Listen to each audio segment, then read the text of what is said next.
मौत आपसे पूछ करके नहीं आएगी, मौत अपने समय पर आएगी और आप नहीं जानते कि 2026 के कौन से महीने में आप जिंदा रहेंगे, कौन से महीने में जिंदा नहीं रहेंगे। ऐ नए साल का जश्न मनाने वाले मेरे कौम के नौजवानों, ऐ किशनगंज और अररिया के अंदर सड़कों पर हैप्पी न्यू ईयर लिखने वाले नौजवानों, ऐ बड़े बड़े होटलों में शराब के नशे में धुतो जाने वाले नौजवानों, ऐ फिल्मी हीरोइनों का नाच देखने के लिए महंगे महंगे टिकट लेकर के होटलों में जाने वाले नौजवानों, तुम नया साल मनाने जा रहे हो। मैं तुमसे एक ही सवाल पूछता हूं, एक ही सवाल पूछता हूं। चलो ठीक है, मैं मान लेता हूं 2025 जा रहा है, बहुत सारी तकलीफें 2025 में देखने को हमें मिली थी। इसी 2025 में अहमदाबाद के प्लेन क्रैश का हादसा भी हुआ था। इसी 2025 में कश्मीर के पहलगाम में आतंकवादियों ने हमला भी किया था। इसी 2025 में बहुत बड़ी बड़ी घटनाएं होती हैं। चलो ये साल जा रहा है, बड़े दुख की बात है, 2026 आ रहा है, चलो ये खुशी की बात है, चलो हम तुम्हारी बात मान लेते। मगर मैं आपसे एक सवाल करना चाहता हूं, अंग्रेजी कैलेंडर के हिसाब से अगर जनवरी से लेकर दिसंबर तक देख लिया जाए तो 365 दिन होते हैं एक साल में। ऐ नए साल बनाने वाले, तू ये बता कि तूने 2024 के मुकाबले में 2025 में तूने कौन सी नई चीजों को हासिल कर लिया, कौन सी अपनी बुराइयों पर कंट्रोल पा लिया, कौन सी अपनी कमियों को तूने दूर किया, कौन सा तूने नया इल्म हासिल किया, कौन सी अच्छी आदत तेरे अंदर पैदा हुई और कौन सी बुरी आदत तेरे अंदर से खत्म हुई। अगर 2024 में भी तू शराब पीता था और 2025 में भी तू शराब पीता था तो फिर इस नए साल का क्या मतलब है, और फिर 2026 हो जाएगा तो क्या मतलब है। हाँ, अगर एक साल पहले तू शराब पीता था और आज तूने शराब को छोड़ दिया, एक साल पहले तू बेनमाजी था और आज तू नमाजी बन गया, एक साल पहले तू कोई गलत काम करता था और आज तूने तौबा कर लिया है, तब तो ये खुशी का मौका है। लेकिन अगर तेरे अंदर कोई परिवर्तन नहीं आया, तेरे अंदर कोई चेंजिंग नहीं आई, तो ये नया साल कोई खुशी का मौका नहीं है। एक और ईंट गिर गई दीवारे हयात से, एक और ईंट गिर गई दीवारे हयात से, नादा ये कह रहा है नया साल मुबारक। अरे तेरी जिंदगी की दीवार से एक और ईंट गिर गई, तेरी उम्र तो एक साल और कम हो गई, तू तो अपनी कब्र से एक साल और करीब हो गया, तू तो अपने अंजाम से एक साल और करीब हो गया। ऐ इंसान, तेरी किताब का एक पेज और फाड़ दिया गया, तेरी किताब तो और मुख्तसर हो गई और तू नादान खुशी मना रहा है, तू कार्ड बांट रहा है, तू बड़े बड़े स्टेटस लगा रहा है, तू हैप्पी न्यू ईयर लिख रहा है, तू केक काट रहा है। ऐ नादान, ये खुशी का मौका नहीं, ये तो अपने आप का हिसाब करने का टाइम है। अब्दुल्ला बिन मसूद कहा करते थे, मुझे जिंदगी में कभी उतना अफसोस नहीं हुआ, मां नदीम तो अला शैइन, मुझे कभी किसी चीज पर उतना अफसोस नहीं हुआ जितना अफसोस उस दिन के ऊपर हुआ जिस दिन सूरज डूब गया, दिन गुजर गया और मेरे अमल में कोई नेकी में कोई इजाफा नहीं हुआ। नक़स अजली वलम यज़िद अमली, मेरी उम्र कम हो गई लेकिन मेरा अमल नहीं बढ़ पाया। उससे ज्यादा अफसोस का मेरी जिंदगी में कोई दिन नहीं था। मेरे नौजवानों, नया साल मनाने से पहले ये सोच लेना, जिंदगी के एक एक मिनट का अल्लाह को हिसाब देना। कयामत के दिन तो अपनी जगह से हिल नहीं पाओगे। अब्दुल गफ्फार साहब से भी ये सवाल होगा और आपके बगला डांगी के हर नौजवान से, हर मर्द से, हर औरत से भी ये सवाल होगा। ला तज़ूलु कदमा इब्न आदम मिन इंद रब्बिही यौमल क़ियामा, कयामत के दिन कोई इंसान अपनी जगह से हिल नहीं पाएगा जब तक 5 सवालों का जवाब न दे दे। अन उम्रिही फीमा अफ़ना, तूने अपनी जिंदगी को कहाँ गुजारा, वान शबाबिही फीमा अबला, तूने अपनी जवानी को कहाँ गुजारा, वान मालिही मिन ऐन इक्तसबहा, तूने अपने माल को कहाँ से कमाया, व फीमा अनफ़क़ा, और कहाँ पे खर्च किया, और पांचवा सवाल होगा व माजा अमीला फीमा अलिमा, तूने जो इल्म हासिल किया उस इल्म के ऊपर तूने अमल कितना किया। जिंदगी के एक एक मिनट का हिसाब देना पड़ेगा। तो टाइम पास कर रहा है, लगा हुआ है फेसबुक के ऊपर, कितने लोगों ने मुझको लाइक किया। आजकल तो स्नैपचैट आ गया है, काला बेचारा गोरा बन जा रहा है, दाढ़ी के बाल बिल्कुल व्हाइट हैं, लेकिन स्नैपचैट से दिखा दिया बिल्कुल काले बाल हैं। अब तो मोबाइल के फोटो से भरोसा उठ चुका है भाई। अब तो लोग रिश्ता देखने जाते हैं, लड़की वाले अगर फोटो दिखाते तो बोलते नहीं भाई फोटो नहीं चलेगा, ओरिजिनल जो है लड़की को लेके आइए। फोटो का क्या भरोसा आज के दौर में। स्नैपचैट से फोटो फिल्टर करके काले को गोरा बनाया, खूबसूरत बनाया, और उसके बाद फेसबुक पे डाल के देख रहे कितने लोगों ने लाइक किया है। अरे नालायक, इतने तुझको अल्लाह के लाइक की फिक्र होती तो लायक हो जाता, तुझको लोगों के लाइक की फिक्र है। मनिल तमसा रिज़न नास फी सखतिल्लाह, अल्लाह के प्यारे नबी फरमाते हैं जो अल्लाह को राजी करेगा और लोगों को नाराज करके अल्लाह को राजी करेगा, अल्लाह उसके लिए काफी हो जाएगा। और जो अल्लाह को नाराज करके लोगों को राजी करने की कोशिश करेगा, अल्लाह के नबी फरमाते हैं वकलहुल्लाहु इलन्नास, अल्लाह उसको लोगों के हवाले कर देगा। अल्लाह अपनी नजर करम हटा लेगा, अल्लाह अपनी नजर रहमत दूर कर लेगा। अगर आप लोगों की फिक्र करेंगे, अरे लोगों का क्या है मेरे भाई, लोग आपकी जिंदगी में आपकी तारीफ नहीं करेंगे। बड़े बड़े साइंटिस्ट आए दुनिया में, दुनिया ने उनकी इजाद को नहीं माना, मर गए तो दुनिया ने उनकी कब्र पे लाके 2 फूल रख दिए, उनकी कब्र पे 2 फूल रख दिए कि साहब ये बहुत बड़ा साइंटिस्ट था। अरे लोग आपकी तारीफ करने के लिए आपके मरने का इंतजार करते हैं। जिस दिन आप मरेंगे लोग आपकी कब्र पे आएंगे और मिट्टी डाल के कहेंगे हाँ यार आदमी तो बड़ा अच्छा था। लोगों के चक्कर में न पड़ो मेरे प्यारे साथियों, लोग तो आपकी तारीफ करने के लिए आपके मरने का इंतजार कर रहे हैं। अल्लाह को राजी करो मेरे प्यारे साथियों। अल्लाह के नबी फरमाते हैं, इंसान का इंतकाल होता है तो 3 चीजें उसके साथ होती हैं, अमलुहु व अजलुहु व वलदुहु। उसका अमल होता है, उसकी औलाद होती है, उसका माल होता है। जैसे इंसान की सांसों की डोर थमती है, जैसे दिल की धड़कन बंद हो जाती है, वो माल जो उसने बेईमानी से कमाया था, रिश्वत से कमाया था, सूद और ब्याज से कमाया था, आज बिहार और झारखंड के बड़ी तादाद में नौजवान जुआ के लानत के शिकार हैं।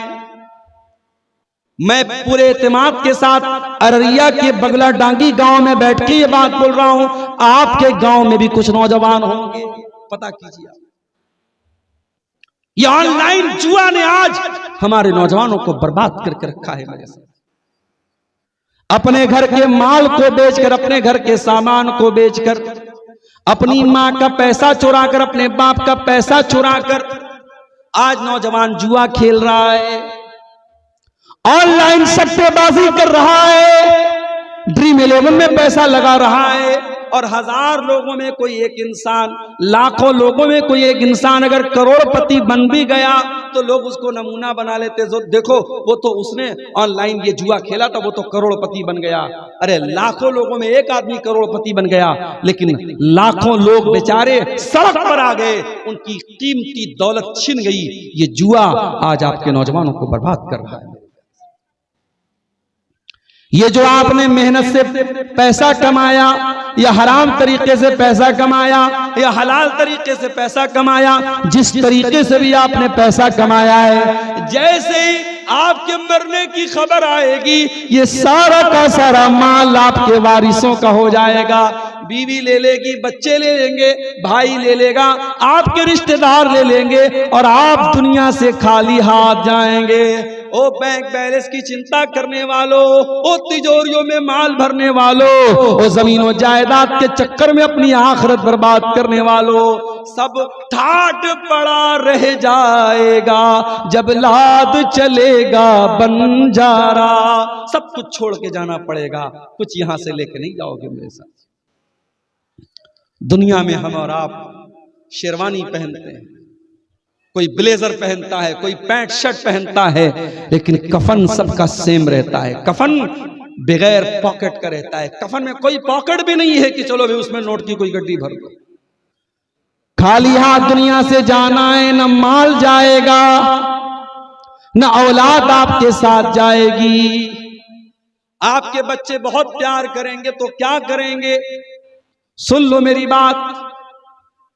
गांव के मौलाना साहब से कहेंगे अब्बा का इंतकाल हो गया। मुबारकपुर के एक इलाके में जनाजे की नमाज पढ़ने के लिए मैं गया। मरने वाला बहुत बड़े आलिम थे वो, मौलाना फजले हक मुबारकपुरी। इसी नेपाल की सरजमीन पे झंडा नगर में पढ़ाते थे वो, और यूपी के रहने वाले, मुबारकपुर के रहने वाले थे। इंतकाल हुआ था इत्तेफाक से, उसी गांव में मेरा प्रोग्राम था। मैं गया तो जनाजे की तैयारी हो रही थी। जब मैं पहुंचा, क्या देखता हूं, मौलाना का जनाजा रेडी है और मौलाना के 5 बेटे हैं। 5 बेटे हैं, शायद मेरी याददाश्त अगर धोखा नहीं खा रही, शायद 5 बेटे, कम ज्यादा भी हो सकते हैं। 5 बेटे मौलाना के हैं और सब आलिम हैं। अब कोई भी जनाजा की नमाज पढ़ा सकता है। ये एक बाप की खुशकिस्मती देखो मेरे साथ। बाप का जनाजा रखा है, 5 बेटे हैं, कोई भी जनाजा पढ़ा सकता है, कोई भी इस लायक है। अरे औलाद बनाओ तो ऐसी बनाओ मेरे प्यारे साथी। आज मुझे किसी ने बताया कि शेरशाबादी कौम में बड़ा पोटेंशियल है। शेरशाबादी कौम अगर चाहे तो जमीन से, अगर जहां से 1 मन अनाज पैदा होता है, ये मेहनत करके वहां से 2 मन अनाज पैदा कर सकती है। इस कौम के अंदर वो पावर है, वो पोटेंशियल है। बड़ी जुझारू कौम है, बड़ी मेहनती कौम है। जिस काम में लग जाए, जिस काम में मेहनत कर दे, उस काम की दशा और दिशा बदल देती है। और आज अगर शेरशाबादी कौम के बारे में हम ये सुने कि इसमें अज्ञानता बहुत ज्यादा है, जिहालत बहुत ज्यादा है, तालीम की कमी है, लिटरेसी की कमी है, तो ये शर्म से चुल्लू पानी में डूब मरने की बात है। जो कौम इतनी ताकतवर हो और इतनी सलाहियतमंद हो कि इसी शेरशाबादी कौम का एक सपूत मदीना के अंदर पहुंचे और वहां मस्जिद नबी में दर्स देने का उसको मकाम हासिल हो। इसी सरजमीन पर शेरशाबादी बिरादरी में आपके मौलाना अख्तर मदनी रहमतुल्लाह अलैह और इसी तरीके से मौलाना अब्दुल मतीन मरहूम और मौलाना डॉक्टर अमानुल्लाह साहब को भी बाहयात है। ये तमाम उलमा आपके इसी शेरशाबादी बिरादरी से पैदा हुए हैं। मेरे प्यारे साथियों, पोटेंशियल बहुत है आपकी कौम के अंदर, सलाहियत बहुत है, मगर आपने अपना एक मामूल बना के रखा है कि नहीं, हमें जिंदगी ऐसी ही गुजारनी। अपने आप को बदलो मेरे प्यारे साथियों। जरूरी नहीं है कि हम किसान हैं तो हमारा बेटा भी आगे चल करके किसान ही बने। हम अगर कोई मजदूरी का काम करे तो हमारा बेटा भी मजदूरी करे। इसी कटिहार के इलाके में एक जगह गया, लोगों ने बताया मौलाना मामला क्या है, हमारे यहाँ पढ़ाई लिखाई में लोग क्यों पीछे हैं? कहा कि वो लोग अपने बच्चों को भेजते हैं बेंगलोर में और कहाँ वहाँ पेंट का काम करते हैं। लड़का जैसे ही बड़ा हो गया, बाप ने सोचा चलो मैं 1000 रुपया का रोज काम कर रहा हूँ, बेटे को भी लगा देता हूँ 1000 का, वो भी काम करेगा। ये पैसे का लालच है। बच्चा ठीक ठाक पढ़ रहा था, मदरसे में अच्छी पढ़ाई कर रहा था, बाप ने बेंगलोर बुला दिया। अब वो बेंगलोर जाके वो पेंट का काम करने लगा। नस्ल दर नस्ल ऐसे ही, अगर हम पेंट का काम करते जरूरी है हमारा बेटा भी पेंट का काम करे, हम मजदूरी करते तो जरूरी है कि हमारा बेटा भी मजदूरी करे। ये सोच मेरे प्यारे साथियों हमारी कौम और हमारी बिरादरी को बहुत पीछे लेके जा रही। तालीम के मैदान में आगे बढ़ो मेरे साथियों। आने वाला दौर बहुत नाजुक दौर है। ये दुश्मन तुम्हें खा जाएंगे वल्लाह। ये इनका मकसद सिर्फ तुमको दौलत से महरूम करना नहीं है, कारोबार से महरूम करना नहीं है, ये तुम्हारी कमर तोड़ देना चाहते हैं। और अगर दुश्मन की इस चाल से बचना है मेरे प्यारे साथी, तो हमें और आपको अपनी ताकत को, अपनी क्षमता को, अपनी सलाहियत को, अपने टैलेंट को पहचानना पड़ेगा। ताकतवर बनो, बुज़दिल न बनो, कमजोर न बनो। अल्लाह के नबी ने फरमाया अल मोमिनुल कविय्यु खैरुन व अहब्बु इलल्लाहि मिनल मोमिनिज़ ज़ईफ़। ताकतवर मोमिन अल्लाह ताला को ज्यादा पसंद है कमजोर के मुकाबले में।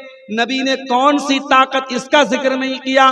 बदन वाली ताकत भी अपने अंदर पैदा करो, इल्म की ताकत भी अपने अंदर पैदा करो, टेक्नोलॉजी की ताकत भी अपने अंदर पैदा करो, ईमान की ताकत भी अपने अंदर पैदा करो, तकवा की ताकत भी अपने अंदर पैदा करो।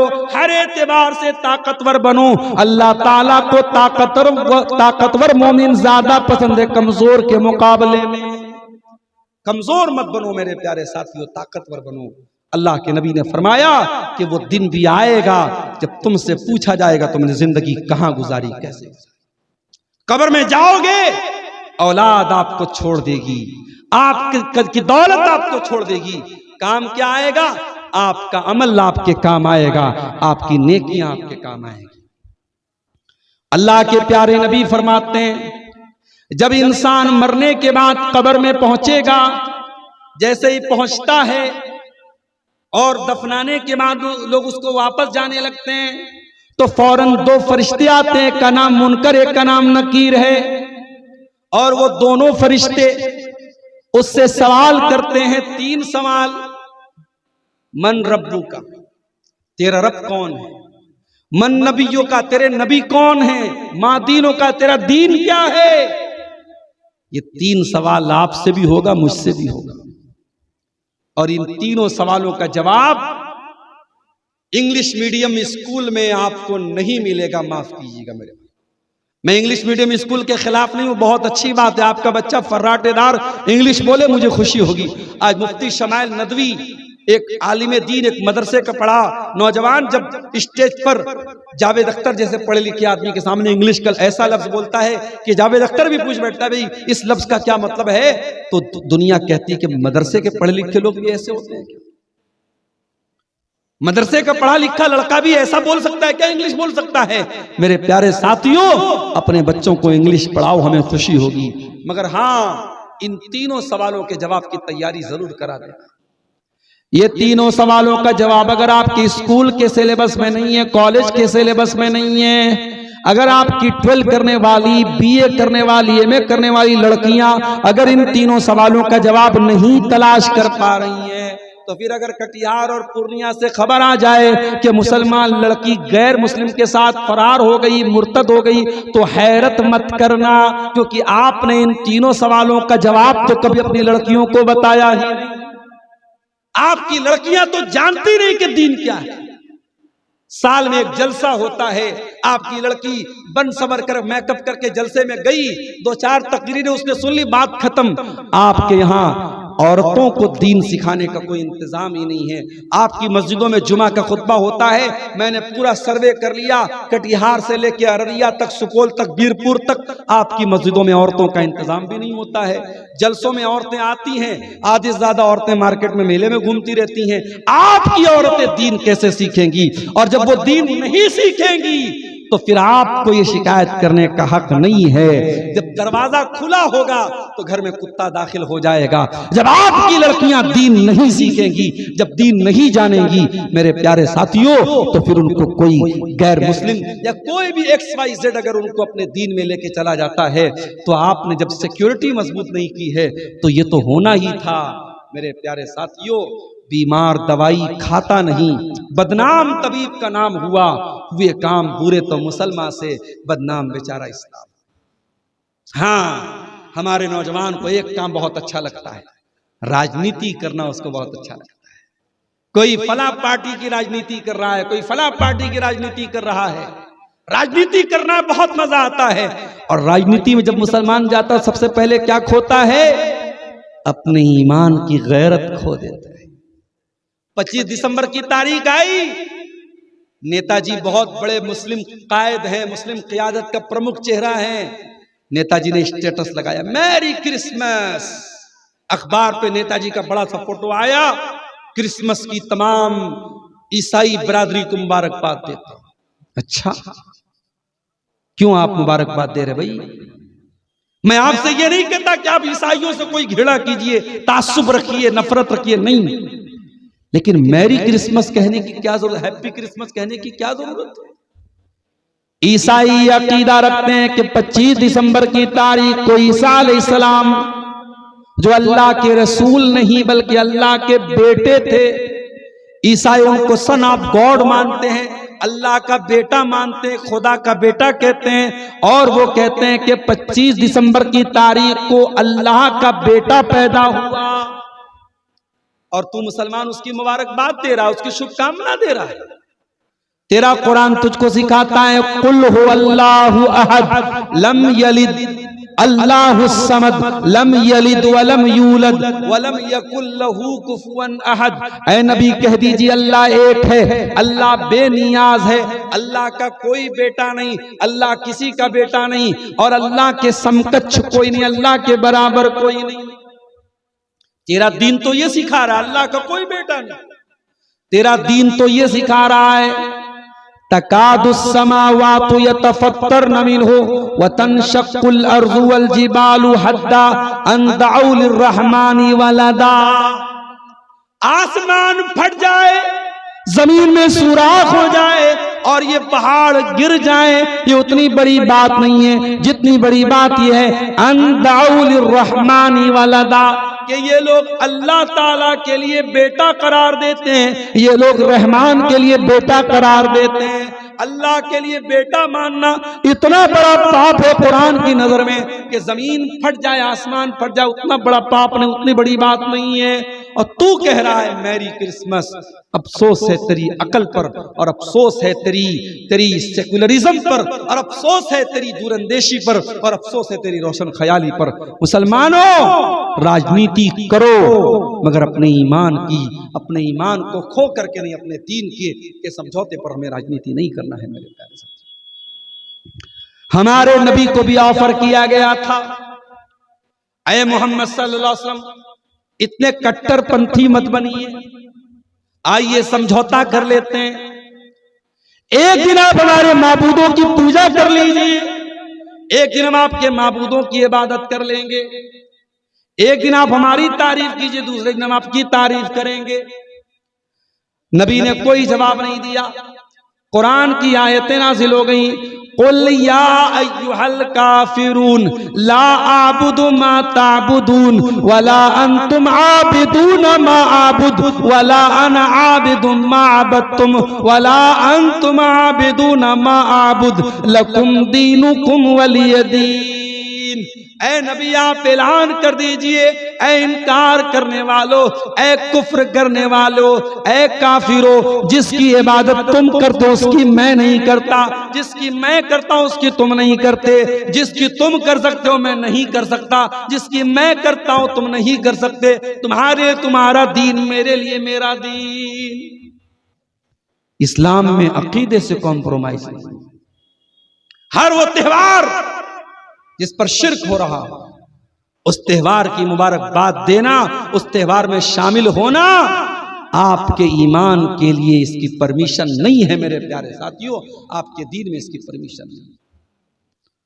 ईसा अलैहिस्सलाम जब पैदा हुए, कैसे पैदा हुए थे मालूम है? बगैर बाप के पैदा हुए। ईसाई कहते हैं अरे तुम्हारे मोहम्मद सल्लल्लाहु अलैहि वसल्लम किससे पैदा हुए? माँ का नाम क्या था? आमिना। बाप का नाम क्या था? अब्दुल्ला। तुम्हारे आखिरी नबी जिनको तुम आखिरी नबी मानते हो वो माँ से भी पैदा हुए, बाप से भी पैदा हुए।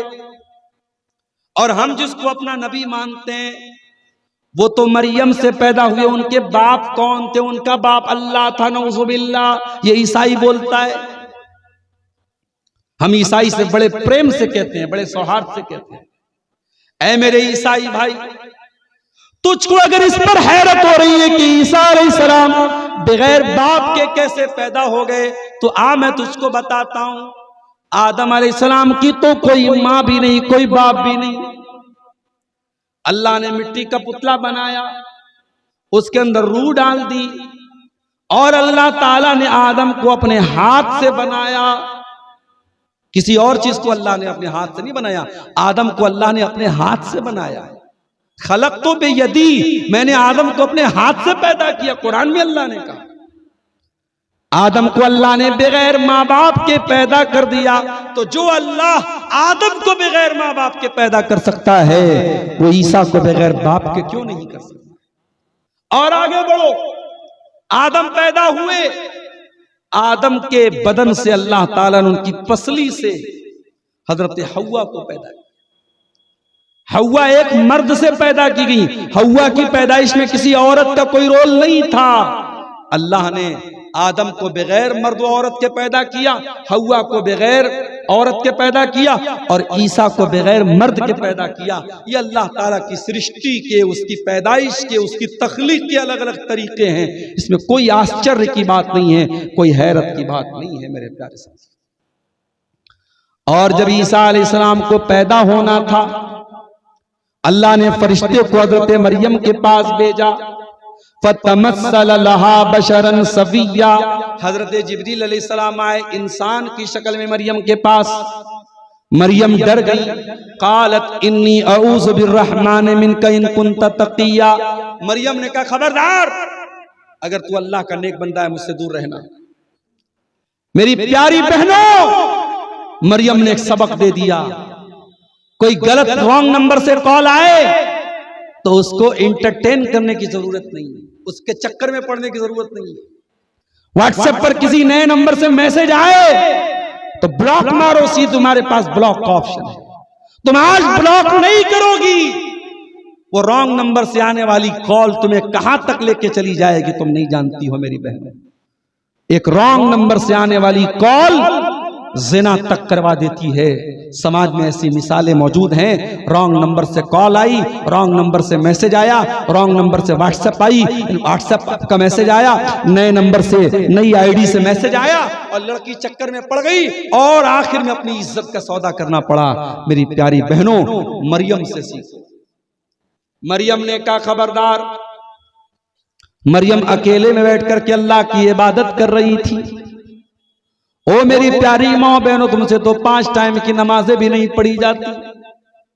कपड़ा धोने के लिए वॉशिंग मशीन तुम्हारे घरों में आ चुकी है। हो सकता है गांव देहात में भी ना आई हो, हमारे शहरों में तो हर घर में वॉशिंग मशीन आ चुकी है। गैस का चूल्हा हर घर में आ चुका है।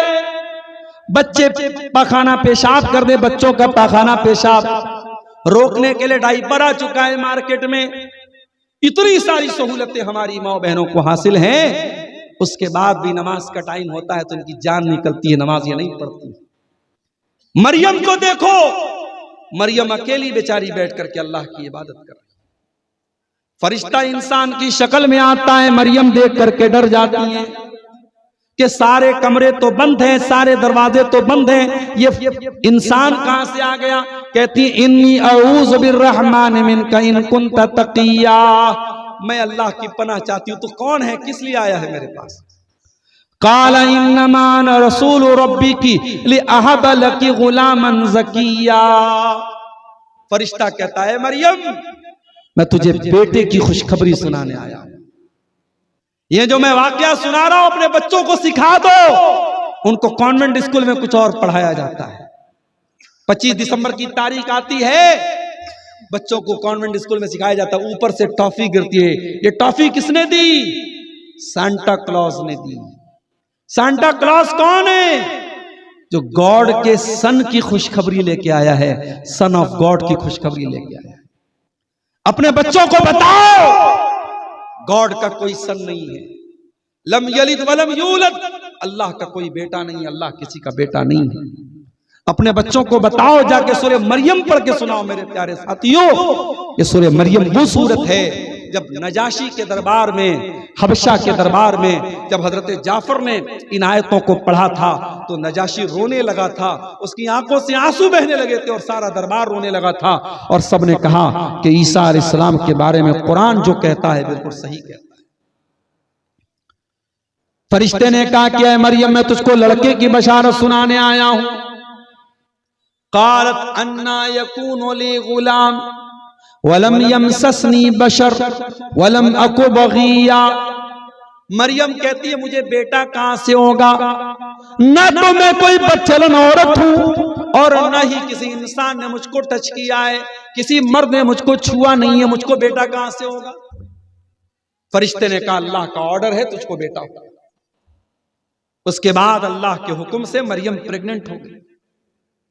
मरियम के पेट में ईसा अलैहिस्सलाम को अल्लाह के हुक्म से ईसा अलैहिस्सलाम मरियम के पेट में आए और मरियम प्रेग्नेंट हुई, गर्भवती हुई और डिलीवरी का टाइम करीब आ गया, बच्चे की पैदाइश का टाइम करीब आ गया। फ़अजाअहल मखाज़ु इला जिज़इन नख़ला, जब बच्चे की पैदाइश का टाइम करीब आया, हजरत मरियम वहां से निकल करके एक खजूर के पेड़ के नीचे चली गई, मस्जिद के बाहर चली आई। मस्जिद में रहती थी, मस्जिद के बाहर चली।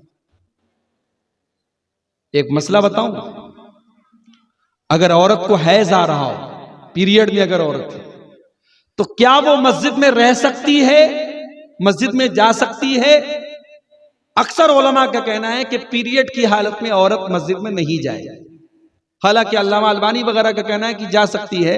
आज के जमाने में अगर उसके पास ऐसे इंतजाम हैं कि उसका कोई खून वगैरह मस्जिद में नहीं गिरेगा, नापाकी नहीं होगी, तो औरत मस्जिद में जा सकती है।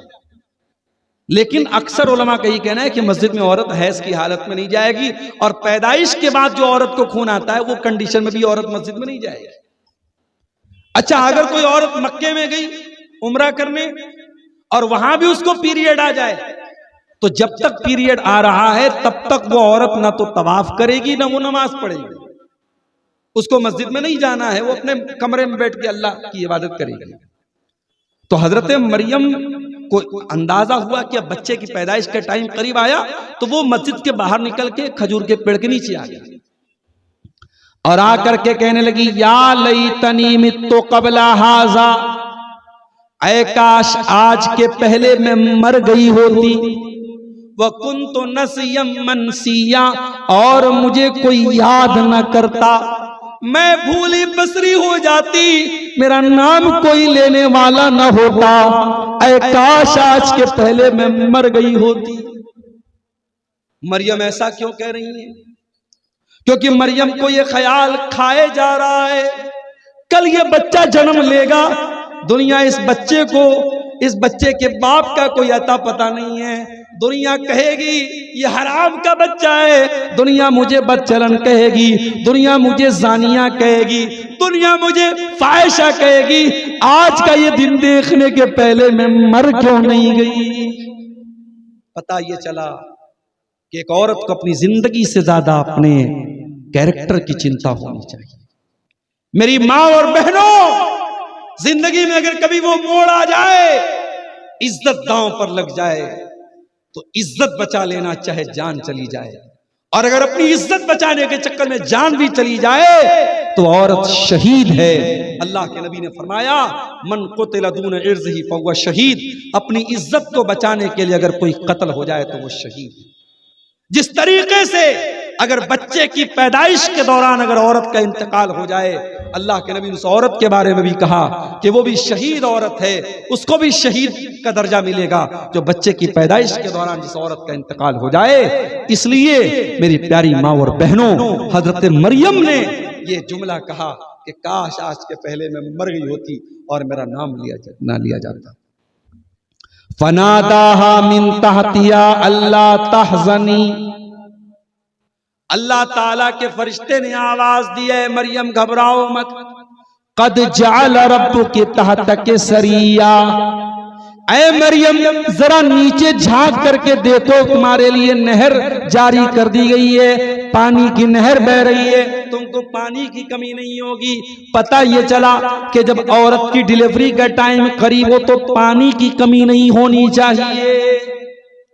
कुछ घरों में जो जालिम सास होती है ना, बहू प्रेग्नेंट है, उसको सपोर्ट की जरूरत है, मगर वहां पे भी सास जो होती है वो बिल्कुल विलेन का रूप अदा करती है, रोल अदा करती है, और बहू को जो चैन और आराम मिलना चाहिए वो आराम भी नहीं मिलने देती। माफ करना मेरी माँ और बहनों, समाज में अगर कहीं कहीं बहुओं ने सास को तकलीफ पहुंचाई है, और इसी सीमांचल के जलसे में मैंने बयान किया था, उत्तर प्रदेश का एक वाक़या, एक बूढ़ी औरत अपने इकलौते बच्चे के साथ रहती थी और बहुत बूढ़ी औरत हो गई थी वो बेचारी, उसको लूज मोशन होता था, कहीं पर भी वो लेटरिन कर देती थी।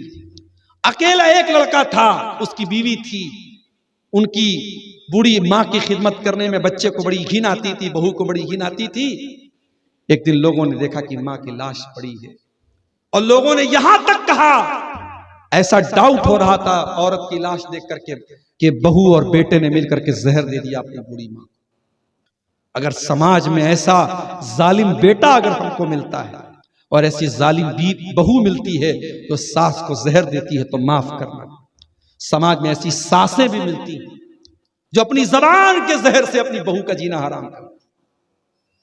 अगर 2-4 साल शादी के गुजर जाए और औलाद ना हो, चाहे मेडिकल साइंस की रिपोर्ट ये बता रही हो कि औरत के अंदर कोई दिक्कत नहीं है, लड़के के अंदर कुछ कमी है, उसके जो है स्पर्म काउंट कम है या जो भी मसला है, लेकिन माँ ये ताना मारने में चुपती नहीं, कह रहे ये तो बांझ औरत मेरे घर में आ गई, इसको तो औलाद नहीं हो रही है, इसको तो बच्चा नहीं हो रहा है, उसका जीना हराम कर। जहेज की लोभी औरतें, अगर बहू घर से जहेज कुछ कम लाती है तो ऐसी भी सास होती हैं समाज में जो बहू को ताने मारती हैं, अरे तू तो गरीब घर की आई है, फकीर घर की आई है, तू लेके क्या आई है। उस बहू को ताना मार मार करके उसको मेंटली डिस्टर्ब करती हैं, उसको हरासमेंट उसको करती, उसको तकलीफ पहुंचाती है। मेरी प्यारी माँ और बहनों, तुम अगर किसी की सास हो तो जो लड़की तुम्हारी बहू बन के आई है वो भी किसी की बेटी है। उसकी जगह अपनी बेटी को रख के सोचो। अपनी बेटी के बारे में तुम सोचती हो कि वो चैन से रहे, आराम से रहे, उसकी नंदे उसको कोई तकलीफ ना पहुंचाए, उसकी सास उसको कोई तकलीफ ना पहुंचाए, उसकी देवरानी उसको कोई तकलीफ ना पहुंचाए। तो जिस औरत को तुम बहू बना के लाई हो वो भी किसी की बेटी है, वो भी किसी की बहन है। उसकी इज्जत का ख्याल करो। अगर वो प्रेग्नेंट है और डिलीवरी के टाइम करीब है, उसको जिन चीजों की जरूरत है वो चीजें पहुंचाओ। इसी समाज में हमने देखा कि सास की लापरवाही की वजह से बच्चा कमजोर पैदा होता है, और जिन घरों में सास ख्याल रखती है बहुओं का और शौहर ख्याल करता है बीवी का, बच्चा सेहतमंद पैदा होता है। मेरे प्यारे साथियों, कहीं ऐसा न हो आज की होने वाली गलती की सजा हमें कल भुगतनी पड़े। इसलिए हर माँ से कहना चाहूंगा कि अगर आप अपने बेटे की माँ हैं तो अपनी बहू की भी माँ बन के दिखाइए, और हर बहू से कहूंगा कि अपनी सास को माँ का दर्जा दीजिए, बेटी बन के रहिए। मेरी प्यारी माँ और बहनों, मरियम की जब हजरत ईसा की पैदाइश का टाइम करीब आया, अल्लाह ने कहा कि ऐ मरियम जरा नीचे देख, हमने पानी का इंतजाम कर दिया है। वो हुज़्ज़ी इलैकी बिजिज़्इन नख़ला, और ऐ मरियम जरा तू खजूर की टहनी को हिला कर को तो देख, तो साक़ित अलैकी रुतबन जनिया, तेरे ऊपर ताजा ताजा खजूरें गिरेंगी। पता ये चला कि हजरत ईसा की पैदाइश दिसंबर के महीने में नहीं हुई थी, क्योंकि खजूर के पकने का टाइम दिसंबर नहीं होता। खजूर कब पकती है? मई और जून के महीने में पकती है। इसका मतलब ये हुआ कि ईसाई गलत टाइम ईसा अलैहिस्सलाम की पैदाइश का जश्न मना रहे हैं। ईसा अलैहिस्सलाम दिसंबर में नहीं पैदा हुए थे, वो तो गर्मी के मौसम में पैदा हुए थे। और एक सबक ये भी मिला, हिम्मत मर्दा मदद खुदा, तुम हरकत करोगे तब अल्लाह बरकत देगा। हजरत मरियम कमजोर है, डिलीवरी का टाइम है, बच्चे की पैदाइश का टाइम है, मगर उस टाइम भी अल्लाह ने कहा खजूर के पेड़ को हिलाओगी तब तुमको खजूर मिलेगी। पता ये चला मुसलमानों, बैठे बिठाए तुमको कुछ नहीं मिलेगा। अगर इस मुल्क में तुम्हें अपनी इज्जत बनानी है, अपना नाम बनाना है, तो तुमको कुछ करके दिखाना होगा, आगे बढ़ना पड़ेगा। और मैंने कहीं बड़ा अच्छा जुमला पढ़ा था कि मुसलमानों, दुनिया में 2 ही तरीके के लोग होते हैं, या तो जरूरत होते हैं या जरूरतमंद होते हैं। अब आप डिसाइड कर लीजिए कि आप समाज की जरूरत है या जरूरतमंद है। अपने आप को ऐसा बनाओ कि लोग आपके दरवाजे पर आए, आप लोगों की जरूरत बन जाओ। जब आप लोगों की जरूरत बनोगे तो एपीजे अब्दुल कलाम बनोगे, दुनिया खोज के तुम्हें तुम्हारे सर पे ताज रखेगी। जब तुम समाज की जरूरत बनोगे तो इसी मुल्क में तुमको ऑफिसर भी बनाया जाएगा, तुमको पुलिस में भी भर्ती की जाएगी, तुमको आर्मी में भी भर्ती की जाएगी। मेरे प्यारे साथियों, आज हम मुसलमान इस हिंदुस्तान में 20 से 22 करोड़ की हमारी तादाद बताई जाती है। 20 से 22 करोड़ की तादाद कम नहीं है, और मेरे पास डाटा नहीं है कि मैं बता सकूं शेरशाहबादी बिरादरी की कितनी आबादी है। अगर मान लो एक नमूने के तौर पे, मिसाल के तौर पे, अगर हम मान लें कि 50 लाख की आबादी है या 10 लाख की आबादी है, मेरे पास डाटा नहीं है, मैं किसी आलिम से पूछूंगा तो मालूम हो जाएगा शेरशाहबाद जी की बरादरी की आबादी कितनी है। लेकिन एक मिसाल के तौर पे मान लो अगर 20 लाख की आबादी है, 15 से 20 लाख, 20 लाख की आबादी कम नहीं होती मेरे साथी। लेकिन आप ये बात याद रखिए, सीमांचल के इस पूरे एरिया में फैली हुई है 20 लाख की बरादरी। आप अगर अपनी तादाद पे नाज कर रहे हैं कि साहब हमारी 20 लाख की आबादी है, तो इस तादाद को दुनिया से कोई, इस तादाद से कोई मतलब नहीं। दुनिया क्वांटिटी से नहीं चलती है, दुनिया क्वालिटी से चलती है। दुनिया ये देखती है कि आपकी क्वालिटी क्या है। आज एक छोटा सा मुल्क है जिसने अपना नाम इजराइल रखा है, और हम तो उसे इजराइल मानते भी नहीं हैं, क्योंकि उसने तो फलस्तीन पे कब्जा करके वो मुल्क बना है। लेकिन आज उस छोटे से मुल्क ने अपनी ताकत के जरिए फलस्तीन का जीना हराम करके रखा है, और दुनिया की बड़ी बड़ी मुस्लिम ताकतें भी उसके आगे कुछ नहीं कर पा रही हैं। क्यों? क्योंकि उसके पास ताकत है। तो मेरे प्यारे साथियों, क्वालिटी अपने अंदर पैदा कीजिए, क्वांटिटी से काम नहीं चलेगा। हजरते मरियम से अल्लाह ताला ने कहा कि ऐ मरियम, तो इस पेड़ को जब हरकत देगी तो तेरे ऊपर ताजा ताजा खजूरें गिरेगी। उसके बाद जब ईसा अलैहिस्सलाम पैदा हुए और हजरत मरियम अपने बच्चे को गोद में लेके आई है, कालू या मरियम लक़द जीति शैअन फरिया, कौम के लोगों ने कहा है मरियम तूने बहुत बड़ा पाप किया है, बहुत बड़ा गुनाह किया, ये कौन सा बच्चा तू लेके चली आई। फ़अशारत इलैहि, मरियम ने बच्चे की तरफ इशारा कर दिया। क़ालू कैफ़ नुकल्लिमु मन कान फिल महद सबिया, कौम के लोगों ने कहा कि ऐ मरियम क्या मजाक करती हो, दूध पीते बच्चे से हम क्या बात करें, ये छोटा सा बच्चा क्या जवाब देगा। काला इन्नी अब्दुल्लाह, मरियम का बच्चा अपनी माँ की गोद में बोल पड़ता है। ईसा अलैहिस्सलाम बोल पड़ते हैं और कहते इन्नी अब्दुल्लाह, मैं अल्लाह का बंदा हूँ। आतानियल किताब, अल्लाह ने मुझको अपनी किताब इंजील दी है। वजालनी नबिया, और अल्लाह ने मुझको नबी बनाया है। वजालनी मुबारकन ऐनमा कुन्तु, और अल्लाह ने मुझको बरकत वाला बनाया है, मैं जहाँ पर भी रहूँ। वऔसानी बिस्सलाति वज़्ज़कात, और अल्लाह ने मुझे नमाज और ज़कात का हुक्म दिया है मा दुम्तु हय्या, जब तक मैं दुनिया में जिंदा रहूं। गौर करो, ईसाई कहते हैं कि हम ईसा अलैहिस्सलाम को मानते हैं। ईसाइयों के चर्च के बाहर बड़े बड़े अक्षरों में लिखा रहता है यीशु मसीह ने ये कहा, यीशु मसीह ने ये कहा। वो दावा करते हैं वी लव जीसस, हम ईसा अलैहिस्सलाम से प्यार करते हैं, उनसे मोहब्बत करते हैं। ईसाइयों, अगर तुम वाकई में ईसा अलैहिस्सलाम से प्यार करते हो तो ईसा अलैहिस्सलाम की जबान से जो पहला लफ्ज निकला है उसे तुम क्यों नहीं मानते हो। ईसा अलैहिस्सलाम पहला लफ्ज क्या बोलते हैं दुनिया में आने के बाद? I am slave of Allah, I am slave of Allah, मैं अल्लाह का बंदा हूं। ईसा तो अपने आप को अल्लाह का बंदा कह रहे हैं और तुम कह रहे हो सन ऑफ गॉड है, तो तुम तो ईसा अलैहिस्सलाम की जबान से निकले पहले लफ्ज का इनकार करते हो। इसलिए ईसाइयों, तुमको अपने आप को क्रिश्चियन कहने का कोई अधिकार नहीं है, तुमको ईसाई कहने का कोई अधिकार नहीं है। क्यों? क्योंकि तुम ईसा अलैहिस्सलाम की तालीम पर अमल नहीं करते हो। मेरे प्यारे साथियों, ईसा अलैहिस्सलाम पर सही तरीके से अगर कोई ईमान रखता है तो हम मुसलमान ईमान रखते हैं। और इसीलिए हमारे कुरान में हमको बताया गया अलिफ लाम मीम ज़ालिकल किताबु ला रैब फीहि हुदल लिल मुत्तकीन अल्लज़ीना युमिनूना बिल गैबि व युकीमूनस सलाता व मिम्मा रज़क़नाहुम युनफ़िक़ून वल्लज़ीना युमिनूना बिमा उनज़िला इलैका व मा उनज़िला मिन क़ब्लिका व बिल आखिरति हुम युक़िनून। ऐ नबी, मुत्तकी तो वो लोग हैं, ईमान वाले तो वो लोग हैं जो आपके ऊपर उतरने वाली किताब कुरान के ऊपर भी ईमान रखते हैं, और आपसे पहले जो किताबें उतारी गई तौरात और इंजील उनके ऊपर भी ईमान रखते हैं। तो हम वो कौम हैं, हम कुरान को भी मानते हैं और हम तौरात और इंजील को भी मानते हैं। लेकिन हाँ, मौजूदा दौर में जो तौरात और इंजील हैं इनके अंदर चेंजिंग हुई है, इनके अंदर परिवर्तन हुई है, लिहाजा इनके अंदर जो सही बातें हैं जो कुरान और हदीस से मैच करेंगी उन बातों को तो हम ले लेंगे, जो गलत बातें हैं हम उनको ठुकरा देंगे, हम उनको नहीं मानेंगे। मेरे प्यारे साथियों, आज 25 दिसंबर की तारीख के मौके पर हमें ये सबक याद रखना चाहिए। और इसी के 5 दिन के बाद, 6 दिन के बाद जब 31 दिसंबर की तारीख आए तो हमें फिर मैं उसी आयत की तरफ लेके आपको जाना चाहता हूं जो खुतबे मसनूना के शुरू में मैंने पढ़ी थी।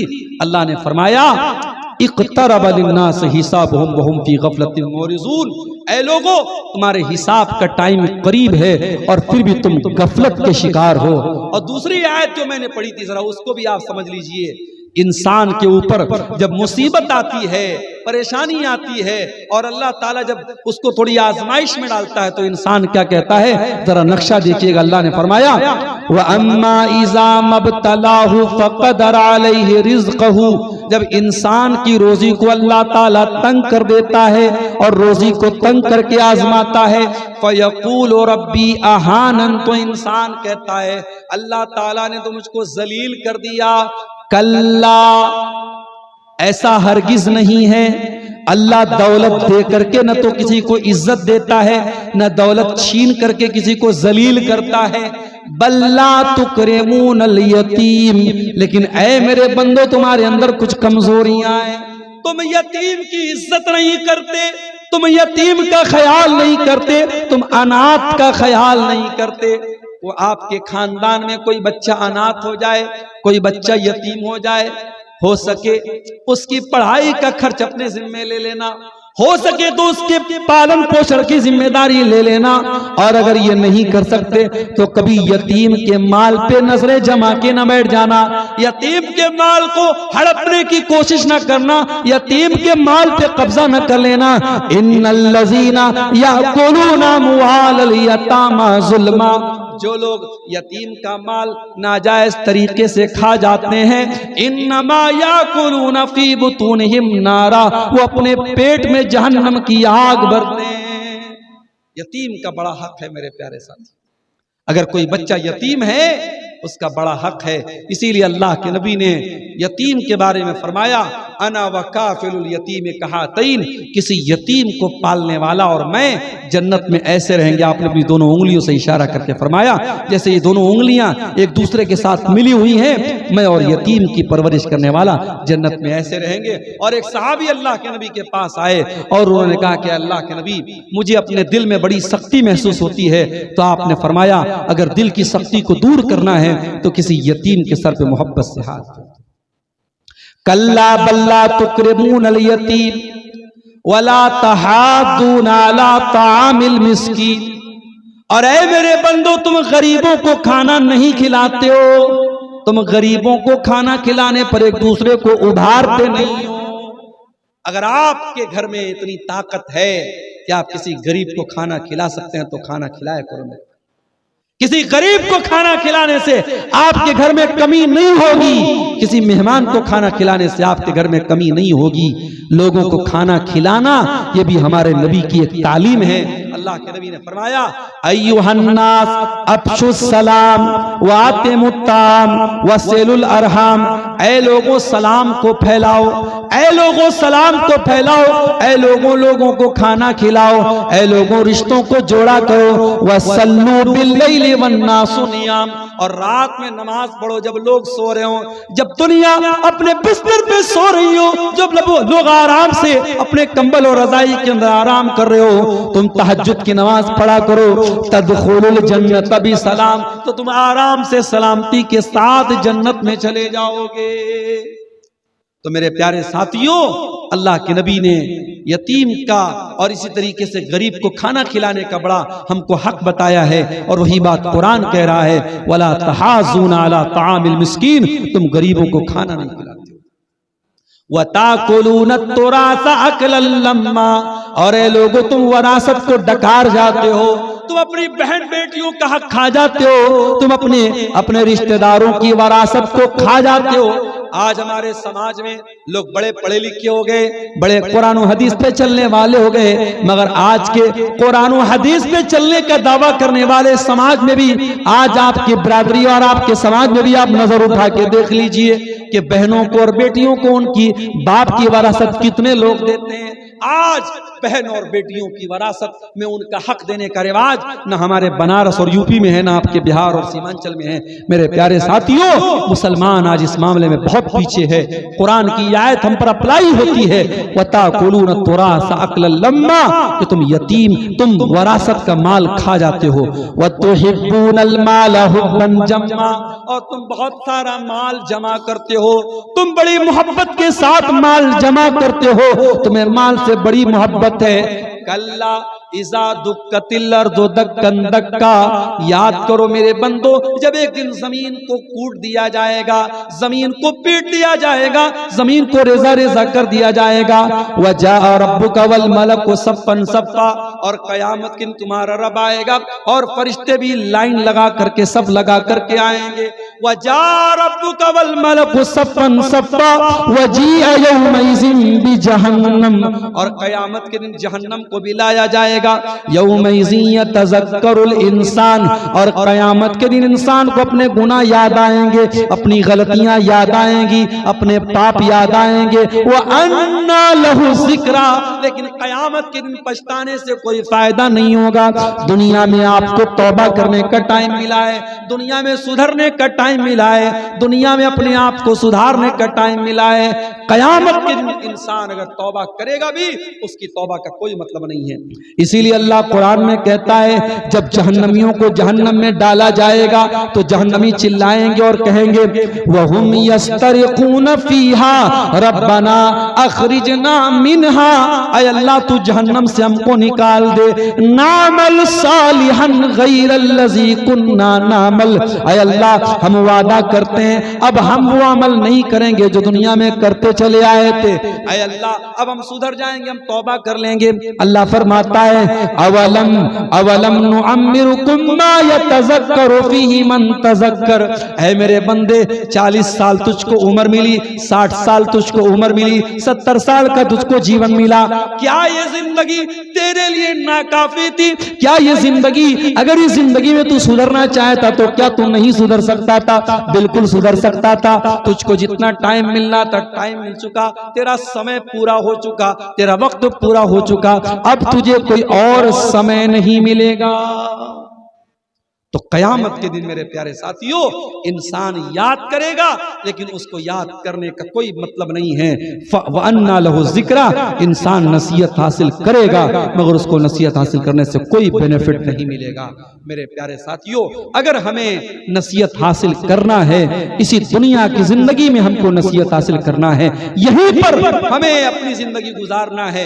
ये दुनिया दारुल इम्तिहान है, और इसीलिए आप देखिए जुमा का दिन जब आता है और हम और आप सूरह कहफ पढ़ते हैं, सूरह कहफ में यह आयत भी हम पढ़ते हैं, इन्ना जअलना मा अलल अर्ज़ि ज़ीनतल लहा लिनब्लुवहुम अय्युहुम अहसनु अमला, हमने जमीन पर जितनी चीजों को बनाया है, हमने जमीन को खूबसूरती के लिए बनाया है, जमीन के ऊपर की सारी चीजों को खूबसूरती के लिए बनाया है, हम लोगों का इम्तिहान लेना चाहते हैं। व इन्ना लजाइलूना मा अलैहा सईदन जुरुजा, और ये जमीन जो इतनी खूबसूरत, इतनी सुंदर है, एक दिन आएगा ये जमीन फना हो जाएगी और जमीन मैदान बन जाएगी, सपाट मैदान बन जाएगी। जमीन पे न कोई पेड़ होगा, न पौधा होगा, न कोई पहाड़ होगा, न नदियां होगी, सब खत्म हो जाएंगे और जमीन एक प्लेन मैदान की तरह, एक फ्लैट मैदान की तरह हो जाएगी।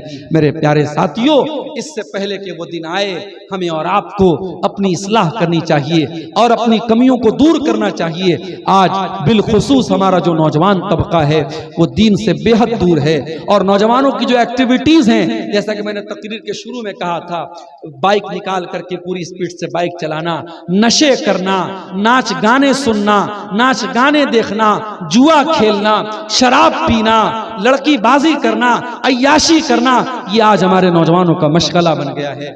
मेरे प्यारे नौजवानों, अपनी इस जवानी की कद्र कीमत को समझो। ये जवानी दोबारा नहीं मिलेगी। ये जवानी का जो टाइम है, यही टाइम तौबा का टाइम है। दर जवानी तौबा करदन शेवे पैगंबरी, जवानी में तौबा करना नबियों का तरीका है। वक्त पीरी गुर्गे जालिम नी शवत परहेजगार। अरे बुढ़ापे में तो भेड़िया भी शरीफ बन जाता है। बुढ़ापे में अगर लाठी लेके मस्जिद में पहुंच गए और तौबा कर ली और हज भी कर लिया, हाजी भी बन गए, वो बहुत नेकी और बहुत परहेजगारी की चीज नहीं है। असल चीज ये है कि आप जवानी में तौबा करें। मेरे नौजवानों, अपनी जवानी को तौबा में गुजारो, अपनी जवानी को इबादत में गुजारो।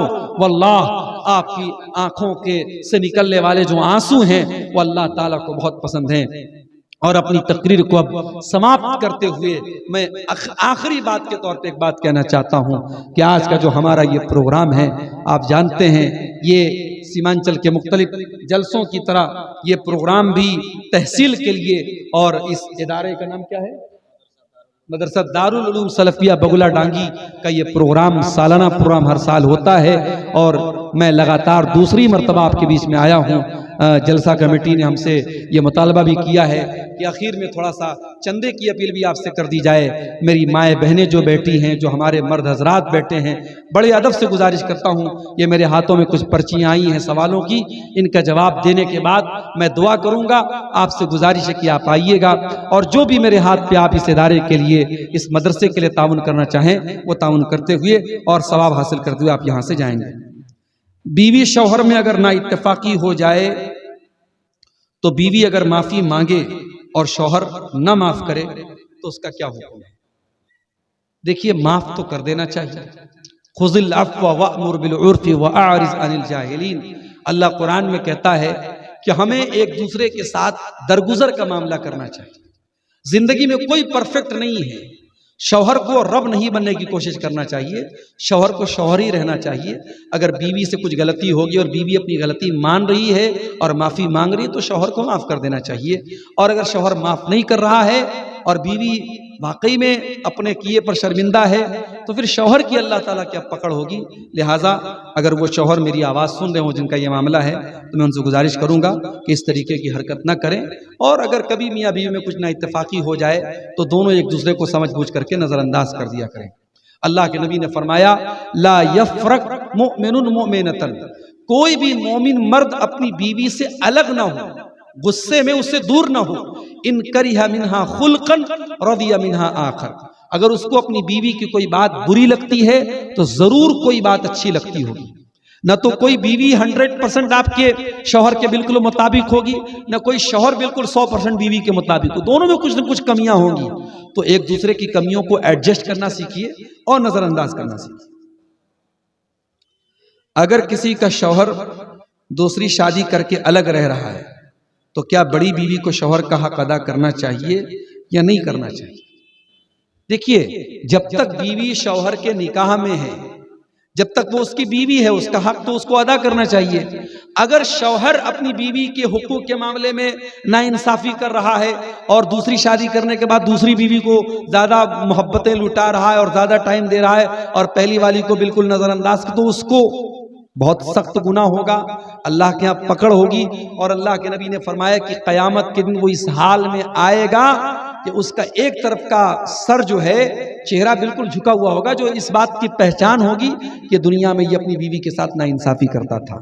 तो शौहर अगर ऐसा करेगा तो उसकी पकड़ होगी, अल्लाह के यहाँ उसकी सजा होगी। बीवी को ये चाहिए कि जब तक वो निकाह में है वो बहरहाल शौहर का हक अदा करेगी। अगर शौहर, सारे सवालात शौहर बीवी के आ रहे हैं, क्या बात है भाई। अगर शौहर बीवी को गुस्से में आकर अगर कहे कि मैं तुम्हें 3 तलाक दे रहा हूं तो क्या तलाक हो जाएगा? देखिए, जो सही मसलक है और अहले हदीस उलमा का जो फतवा है वो यही है, जो कुरान और हदीस से साबित है कि तलाक 3 अलग अलग टाइम में देने का हुक्म है। अगर हम एक ही टाइम में तीनों तलाक दें तो वो 3 नहीं मानी जाएगी, 1 मानी जाएगी। और अल्लाह के नबी के दौर में इस तरीके का जब वाक़या हुआ तो अल्लाह के नबी ने उसको 1 ही तलाक माना। लिहाजा अगर शौहर बीवी से गुस्से में कहता है तलाक तलाक तलाक, या 10 बार तलाक बोल दे, 100 बार तलाक बोल दे, तभी वो 1 तलाक मानी जाएगी। और जब 1 तलाक मानी जाएगी तो शौहर को अगर अपनी गलती पर शर्मिंदगी है तो वो 3 महीने के अंदर अंदर, 3 पीरियड के अंदर अंदर बीवी से रुजू कर सकता है। लेकिन 1 तलाक का ऑप्शन उसका खत्म हो, 1 तलाक उसकी जिंदगी में, जो अल्लाह ताला ने 3 तलाक का ऑप्शन दिया था, 1 तलाक उसकी खत्म हो गई। अब बीवी को वो चाहे तो रुजू कर सकता है। और अगर 3 महीने का टाइम गुजर गया और उसके बाद शौहर को और बीवी को लग रहा है कि हमें फिर से एक दूसरे के साथ रहना चाहिए, तो वो नया निकाह करके नए मेहर के साथ रह सकते हैं। लेकिन अब भी शौहर के पास 2 तलाक बची है। आइंदा कभी वो जब भी बीवी को तलाक देगा वो दूसरी तलाक मानी जाएगी, और फिर आइंदा कभी जिंदगी में जब वो तलाक देगा तो वो तीसरी तलाक मानी जाएगी। और तीसरी तलाक के बाद फिर शौहर रुजू नहीं कर सकता और न दोनों मियाँ बीवी अब दोबारा आपस में एक दूसरे से निकाह कर सकते हैं। तो ये मसला याद रखिएगा। क्या औरत कब्रिस्तान में जाकर अपने शौहर या अपने भाई या अपने बाप के लिए दुआ कर सकती है या नहीं? देखिए, औरत का कब्रिस्तान में जाना मना तो नहीं है, लेकिन पसंदीदा भी नहीं है। सलफ से या सहाबे किराम की औरतों से ऐसा कोई सबूत नहीं मिलता है कि वो बहुत ज्यादा कब्रों पर जाती रही हो, लेकिन मना भी नहीं है। अगर कभी बतौर इबरत अगर जाना चाहे औरत शौहर की कब्र पे तो जा सकती है, लेकिन पर्दे वगैरह के साथ जाए और बस एक नजर डाल के आ सकती है वो। जहां तक दुआ की बात है तो बीवी शौहर के लिए अगर दुआ करना चाहती है या बेटी अपने बाप के लिए दुआ करना चाहती है तो कब्र पे जाके दुआ करना थोड़ी जरूरी है, तो घर में बैठ के भी दुआ कर सकती है, कहीं से भी दुआ कर सकती है। तो हदीस में जो लफ्ज आया है ज़व्वारातिल कुबूर, कब्र की बहुत ज्यादा जियारत करने वाली औरतों पर अल्लाह ताला की लानत होती, इसलिए जो बहुत ज्यादा कब्रों पर जाती हैं उनके ऊपर लानत है। कभी कभार बतौर इबरत पर्दे के अंदर हुदूद में रह के अगर औरत जाना चाहे तो जा सकती है। वल्लाहु आलम बिस्सवाब। अगर किसी का शौहर दूसरी शादी करके पहली बीवी को हमेशा के लिए पूरी जिम्मेदारी छोड़ देता है तो क्या ये सही है? भाई, जाहिर सी बात है कि गलत है, और कुरान दूसरी शादी की इजाजत ही तभी देता है जब हम इंसाफ करें। पहली बीवी अगर हमारे निकाह में है और हम उसका हक अदा नहीं कर रहे तो हमें दूसरी बीवी लाने का कोई अधिकार नहीं है। दूसरी हम तभी लाएंगे जब हम दोनों के साथ इंसाफ करेंगे। ठीक है, ये चंद सवालात थे। अल्लाह ताला से दुआ करते हैं अल्लाह ताला हम सबको नेक अमल, अच्छी समझ की तौफीक अता फरमाए। जिन भाइयों ने मदरसे के लिए ताउन किया है अल्लाह ताला उनके ताउन को कबूल फरमाए। अल्लाह मजीद इस इदारे को तरक्की अता फरमाए, और जो भाई अभी तक इस नेक काम में, इस कार्य खैर में पीछे रहे हैं उनसे भी मैं अदब के साथ गुजारिश करता हूं कि वो आएँ और इस मदरसे का, जो इस इलाके का एक बड़ा अहम मदरसा है, इसमें वो अपना ताउन करें। अल्लाह ताला हम सबको दीन के कामों में हिस्सा लेने की तौफीक अता फरमाए। अल्लाह हमें से जो बीमार हैं उनको शिफाए कामिला अजला अता फरमाए। जो रोजी रोटी से परेशान हैं अल्लाह उनके कारोबार में बरकत नसीब फरमाए। ये 2000 रुपये दिए इन्होंने, क्या नाम है? अनवर भाई। अनवर भाई ने 2000 रुपये दिए, अल्लाह इनके चंदे को कबूल फरमाए। ये और भी तमाम लोग ला रहे हैं, कोई 500 कोई 200, अल्लाह इन तमाम लोगों के चंदे और अतियात को कबूल फरमाए। हमारे ये बुजुर्ग आए हैं। सामीन से गुजारिश है कि आप लोग, मैं निकला, घर से निकला तो क्या देखता हूं, कुछ नौजवान बाइक लेकर के निकले और पूरी स्पीड में वो सड़क के ऊपर बाइक चलाए। तो मैंने किसी से पूछा कि भाई ये क्या हो रहा है, रात में 11 बजे बाइक चला रहे हैं, क्या मामला है? कहा कि मौलाना आप नहीं समझेंगे, बड़े पुराने दौर के होते चले जा रहे हैं आप। मैंने कहा क्या मामला है? कहा ये लोग राइडर हैं, राइडर, और इनका काम है रात में पूरी स्पीड में गाड़ी चलाना। ये रोड इनके बाप की हो जाती है रात में। और उन्हीं राइडर्स में से एक राइडर की शादी में मुझे जाने का इत्तेफाक हो गया। कानपुर में एक शादी में मैं प्रोग्राम में गया था, तो हमारे दोस्त ने कहा चलिए आपको एक शादी में लेके चलते हैं। तो जिस लड़के की शादी थी वो भी राइडर था। अब साहब राइडर हैं तो हमेशा तो बाइक से चलते हैं, तो दुल्हन को वो लेने भी बाइक से आए थे और तमाम लोग फोटो खींच रहे थे कि साहब ये आए हैं, राइडर साहब आए अपनी दुल्हन को लेने। ये हालात आज हमारी कौम के हैं मेरे प्यारे साथी। कोहरे का ये माहौल और मौसम देख करके मेरी हिम्मत नहीं पड़ी। मैंने बच्चों से कल वादा किया था हम कल चलेंगे, अररिया के करीब में प्रोग्राम है, फिर नेपाल भी जाना है, थोड़ी तफरीह हुई, बच्चों के स्कूल भी बंद है हमारे यूपी में। लेकिन कोहरे को देखते हुए मैंने बच्चों को लाने का प्रोग्राम कैंसिल कर दिया और लगातार 11 घंटे गाड़ी चलाते चलाते हमारे ड्राइवर साहब नॉन स्टॉप कहीं चाय तक पीने के लिए हम लोग नहीं रुके। उनको भूख लग रही थी, रास्ते में एक जगह मुरादाबादी बिरयानी हमने खरीद ली। हमने कहा आप गाड़ी में चलाते हुए गाड़ी खा लीजिए, लेकिन रोकना नहीं है, वहां जलसे में पहुंचना है, और ना भी फोन आएगा मानुष भाग रहा है, मानुष भाग रहा है, फिर दिक्कत हो जाएगी। तो फिर भी पहुंचते पहुंचते तकरीबन 1 बज गए।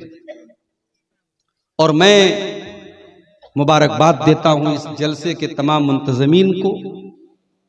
उनका मोहब्बत है, उनकी मोहब्बत है, उनका खुलूस है। घड़ी में इस वक्त रात के तकरीबन 1:45 बजने वाले हैं, और फिर भी मजमा जमा हुआ है अल्हम्दुलिल्लाह। मर्द हजरात भी हैं, खवातीन भी हैं। जिनके मुकद्दर में जितनी देर सुनना था उन्होंने सुना।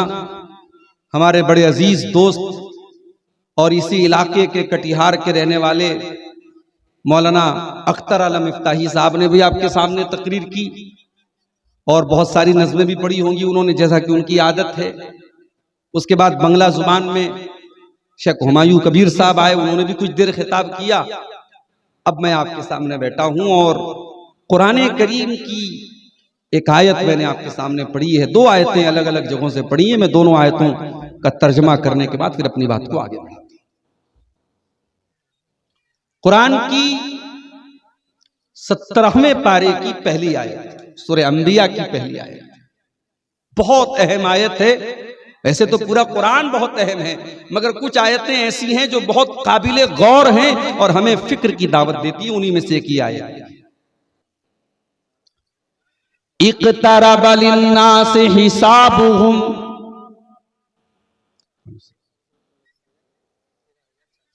ख़वातीन की तरफ से आ जाए। अच्छा माशाअल्लाह, ख़वातीन की तरफ से ये कुछ चंदे की रकम आई है, तकरीबन 13,000 कुछ रुपए हैं। अल्लाह ताला हमारी माँ बहनों की इस कोशिश को कबूल करे, मजीद उनको जज्बा अता फरमाए।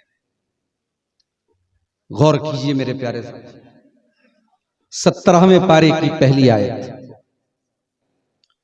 इक़्तरब लिन्नासि हिसाबुहुम, लोगों के हिसाब का टाइम करीब आ चुका है। लोगों के परीक्षा की घड़ी करीब आ चुकी है, लोगों के एग्जाम का टाइम करीब आ चुका है। वहुम फी गफलतिम मुरिदून, और फिर भी लोग गफलत में पड़े हुए हैं, मुंह मोड़ करके बैठे हुए हैं, पीठ फेर करके बैठे हुए हैं। स्कूल में मदरसे में पढ़ने वाला सबसे बेवकूफ बच्चा तो साल भर पढ़ाई पर ध्यान नहीं देता है, लेकिन अगर उसके टीचर ने उसको बताया है कि तुझको पास होना है, उसके माँ बाप ने उसे डराया है कि तू फेल हो जाएगा तो हम तुझे सजा देंगे, तो साल भर वो बच्चा पढ़े चाहे ना पढ़े, एग्जाम करीब आता है, इम्तिहान आता है, तो वो बच्चा भी पढ़ाई करता है। अगर इम्तिहान करीब आ जाने के बाद भी कोई स्टूडेंट पढ़ाई ना करे, मेहनत ना करे, किताब खोल करके ना पढ़े, तो ये मान लिया जाता है इसको पास ही नहीं होना है, इसको फेल होना है। इसको पास होने की चिंता होती तो इम्तिहान इतना सर पे आ चुका है, ये जरूर तैयारी करता। ओ लोगों, तुम्हारा परवरदिगार भी तुमसे ये सवाल कर रहा है कि ऐ मेरे बंदो, जब तुम्हारी परीक्षा का टाइम करीब आ चुका है, कयामत करीब आ चुकी है, और एक एक करके कयामत की निशानी भी तुम अपनी आंखों से देख रहे हो, इक़्तरब लिन्नासि हिसाबुहुम, ओ लोगों तुम्हारे हिसाब का टाइम करीब आ चुका है, फिर भी तुम गफलत में क्यों पड़े हुए हो? तुम मुंह फेर करके क्यों बैठे हुए हो? तुम पीठ फेर के क्यों बैठे हुए हो? तुम्हें चिंता क्यों नहीं है? तुम्हें टेंशन क्यों नहीं है? तुम्हें उस कयामत के दिन की फिक्र क्यों नहीं है? एक एक करके कयामत की निशानियां हमारे सामने आई। अल्लाह के रसूल ने फरमाया था कयामत की एक निशानी ये भी होगी कि चांद 2 टुकड़े हो जाएगा। नबी के दौर में चांद 2 टुकड़े हुआ था। आपने फरमाया था कयामत की एक निशानी ये भी होगी, मेरी मौत हो जाएगी, मेरा इंतकाल हो जाएगा। नबी का इंतकाल हुआ, ये भी कयामत की एक निशानी थी। आपने फरमाया था बैतुल मुकद्दस फतह हो जाएगा, ये भी कयामत की एक निशानी होगी। आपके इंतकाल के तकरीबन 8 साल के बाद हजरत उमर के दौर में बैतुल मुकद्दस भी फतह हो गया। आपने फरमाया था मुसलमानों में और रूमियों में बहुत बड़ी जंग होगी कयामत के पहले। हालांकि वो जंग भी नहीं हो सकता आने वाले दौर में। कयामत की एक एक निशानी जो अल्लाह के नबी ने बताई थी आप देख लीजिए धीरे धीरे सामने आ रही। ला तकुम सातु हत्ता तकसुर ज़लाज़िल, कयामत उस वक्त तक नहीं आएगी जब तक बहुत ज्यादा जलजले नहीं आ जाएंगे, भूकंप बहुत ज्यादा आने लगेंगे। ला तकुम सातु हत्ता यज़हरल जहलु, जिहालत बहुत ज्यादा फैल जाएगी। ये जिहालत ही तो है। आज टीवी पर बैठ करके डिबेट हो रहा है अल्लाह है कि नहीं, खुदा है कि नहीं, इस कायनात का कोई बनाने वाला है कि नहीं। ये जिहालत नहीं है। दुनिया का सबसे बड़ा जाहिल वो है, चाहे दुनिया की डिग्री उसके पास बहुत ज्यादा हो, दुनिया का सबसे बड़ा जाहिल वो है जो अपने क्रिएटर को ना पहचानता, अपने पैदा करने वाले को ना पहचानता, अपने निर्माता को ना पहचानता। दुनिया में कभी कोई चीज बिना बनाने वाले के पैदा हुई? हर चीज का कोई बनाने वाला है, कोई पैदा करने वाला है। जब दुनिया में कोई चीज ऑटोमेटिक नहीं होती, कोई ना कोई सबब होता है, कोई ना कोई रीजन होता है, कोई ना कोई कारण होता है। ये दुनिया, ये जमीन, ये आसमान अपने आप पैदा हुआ। अफला यंजुरून इलल इबिली कैफ खुलिकत, जरा ऊंट को देखो, अल्लाह ताला ने कितना अजीब जानवर बनाया। ऊंट आपके बिहार में नहीं होता है, रेगिस्तानी इलाके में होता है। क्यों अल्लाह ताला ने रेगिस्तान में बनाया ऊंट को? रेगिस्तान में पानी की कमी होती है। आपके अररिया में, सुपौल में, टापू एरिया में पानी की कमी नहीं, पानी बहुत है अल्हम्दुलिल्लाह। बाढ़ का इलाका है, सैलाब का इलाका है। यहां आपको ऊंट नहीं मिलेगा, ऊंट रेगिस्तान में मिलेगा। राजस्थान आप चले जाइए, हमारे यहां बाल्टी भर भर के लोग नहाते हैं। वहां बाथरूम में जाओगे थोड़ा सा पानी मिलेगा, पानी कम है मौलाना, पानी कम इस्तेमाल कीजिएगा, पानी की किल्लत है। रेगिस्तान के इलाके में ऊंट पैदा होता है। क्यों अल्लाह ताला ने उसको पैदा किया? रेगिस्तान में पानी कम है, अल्लाह ताला ने ऊंट के बदन में ऐसा सिस्टम बनाया है 40 दिन तक भी ऊंट को पानी नहीं मिले, ऊंट सरवाइव कर लेगा, ऊंट रह लेगा। अल्लाह ताला ने उसके पेट में ऐसी झिल्ली पैदा कर दी है, वहां पे पानी स्टोर करके रखता है, उसको प्यास नहीं, 40 दिन तक उसको प्यास नहीं लगी। अफला यंजुरून इलल इबिली कैफ खुलिकत, ऐ मेरे बंदो क्या तुम नहीं देखते ऊंट को कैसे पैदा किया गया? वइलल जिबाली कैफ नुसिबत, बड़े बड़े पहाड़ों को नहीं देखते, हिमालय की चोटी को नहीं देखते, कैलाश पर्वत को नहीं देखते, तुम ये बड़े बड़े पहाड़ों को नहीं देखते, इन पहाड़ों को कैसे जमाया गया? इतने बड़े बड़े पहाड़ आए कहां से? आज इन पहाड़ों को काट काट के कितनी चीजें बनाई जा रही हैं। अभी दिल्ली में बड़ा प्रदूषण है, तो सरकार ये कह रही है कि वहां अरावली की पहाड़ी की वजह से प्रदूषण हो रहा है, पहाड़ी को काटने की बात हो रही है। आज पहाड़ी को काटने के लिए इंसान तैयार हो रहा है। इंसान इस पर गौर क्यों नहीं करता ये पहाड़ आए कहां से? इसी बिहार से सटा हुआ इलाका झारखंड का है। झारखंड के पाकुड़ इलाके में मैं गया, साहेबगंज इलाके में, वहां एक पार्क में गया। उस पार्क का नाम है फॉसिल पार्क। फॉसिल का मतलब समझते हैं आप? हजारों साल पहले कोई पेड़ था, वो पेड़ पत्थर बन गया। हजारों साल पहले कोई पेड़ था, वो पेड़ पत्थर बन गया। उसको इंग्लिश में फॉसिल बोलते हैं, हिंदी में जीवाश्म बोलते हैं। उसी फॉसिल का वो पार्क है। मैं वहां गया, लोगों ने बताया कि यहाँ के जो पत्थर हैं हजारों साल पहले के पत्थर है। लोगों ने एक टुकड़ा मुझको भी पत्थर कर दिया, मौलाना इसको आप लेते जाइए, यादगार है यहाँ। वइलल जिबाली कैफ नुसिबत, ऐ अल्लाह पर सवाल उठाने वाले जावेद अख्तर, ऐ खुदा के ऊपर सवाल उठाने वाले, अपने आप को इंटेलिजेंट कहने वालों और अपने आप को अक्लमंद कहने वाले नौजवानों, तुम गौर क्यों नहीं करते ये पहाड़ कैसे पैदा किए गए? वइलल अर्दी कैफ सुतियत वइलस समाई कैफ रुफियत, तुम आसमान को क्यों नहीं देखते कैसे बुलंद किया गया? आसमान तुमसे ऊंचा किया गया। जमीन के अंदर मकनातीसी कुव्वत रखी गई, जमीन के अंदर चुंबक रखा गया, आसमान से कोई चीज गिराओगे जमीन उसको खींचेगी, जमीन के अंदर आकर्षण रखा गया। ये किसने जमीन के अंदर आकर्षण रखा और आसमान को ऊंचा किसने बनाया? वैलल अर्दी कैफ़ सुतिहत, तुम जमीन के ऊपर गौर क्यों नहीं करते? जमीन को कैसे बिछाया गया? जमीन गोल भी है और जमीन बिछी भी है। भाई कभी आप बॉल को देखिए, बॉल होती है तो चलो भाई ठीक है, बॉल का ऊपर का जो हिस्सा है उस पर तो कोई चीज टिक सकती है, नीचे तो टिक नहीं सकती, या दाएं बाएं तो टिक नहीं सकती। जमीन गोल भी है और जमीन में इंडिया का रहने वाला इंडिया में रह रहा है, अमेरिका का रहने वाला अमेरिका में रह रहा है, और सारे लोग आराम से रह रहे हैं। जमीन घूम भी रही है और जमीन गोल भी है और हमें कोई प्रॉब्लम नहीं हो रही। इतना बेहतरीन सिस्टम, इतना बेहतरीन निजाम ऑटोमेटिक बन गया, कोई बनाने वाला ही नहीं। हमेशा सूरज अपने समय से निकलता है, जंतरी बना दी गई, टाइम बना दिया गया कि आज 25 दिसंबर की सुबह को सूरज इतने बजे निकलेगा, शाम को इतने बजे डूबेगा। जंतरी बनी है, मस्जिद में लगी है, मुअज्जिन जाता है, जंतरी देख के अजान दे देता है। कभी ऐसा नहीं हुआ कि सूरज डूबने का टाइम जंतरी पे लिखा हो 5:20 पे और सूरज डूबा हो 6:30 बजे। सूरज कभी 1 घंटा लेट, अब्दुल गफ्फार साहब को आने में लेट हो सकता है, उनके ड्राइवर को दिक्कत आ सकती है, उनको रास्ते में जाम मिल सकता है। सूरज कभी लेट नहीं हुआ, चांद कभी लेट नहीं हुआ। मेरे प्यारे साथियों, कायनात का ये सिस्टम बता रहा है, कायनात में हर चीज का अपने समय से चलना ये बता रहा है। इस यूनिवर्स का, इस कायनात का, इस दुनिया का कोई बनाने वाला है और हमारा ईमान है कि वो अल्लाह है। और ये बात भी याद रखो, मुफ्ती शमाइल नदवी साहब ने जो मुनाजरा किया था जावेद अख्तर से, वो इस बात पर नहीं था कि खुदा कौन है।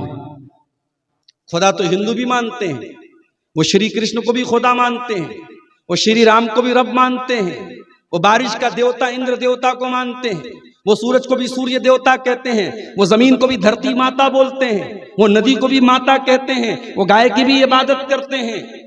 तो खुदा कौन है, इस बात पर डिबेटिंग हुआ था। वहां तो डिबेट ये था कि डज गॉड एग्जिस्ट, क्या खुदा है, क्या जमीन का कोई बनाने वाला है, कोई रब है, इस पर बात हो रही थी। लेकिन ये मेरा जुमला नोट कर लो, दुनिया में खुदा मानने वाले तो बहुत सारे हैं। दुनिया के इंसानों को 2 कैटेगरी में बांटा जा सकता है, एक आस्तिक, एक नास्तिक। एक अल्लाह को, एक खुदा को मानता है, खुदा को नहीं मानता है।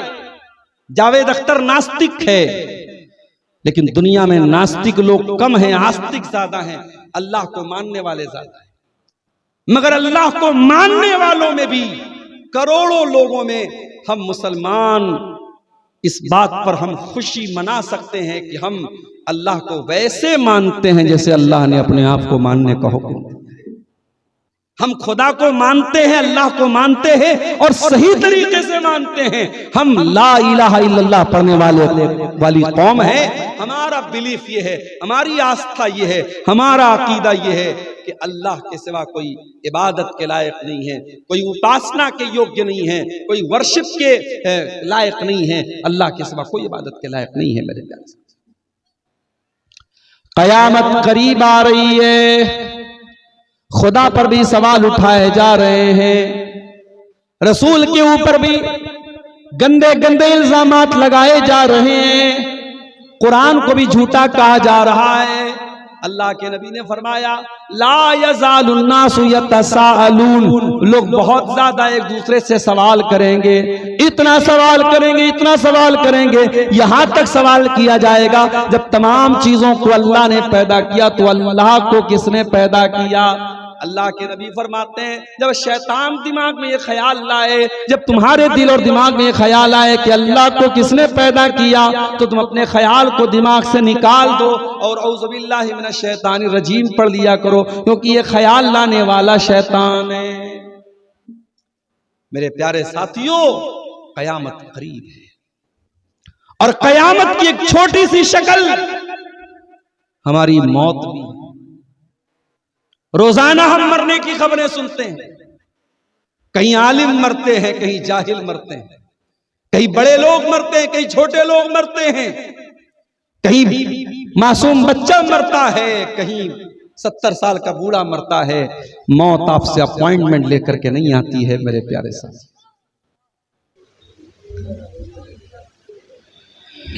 ऐ नए साल बता तुझ में नया क्या है,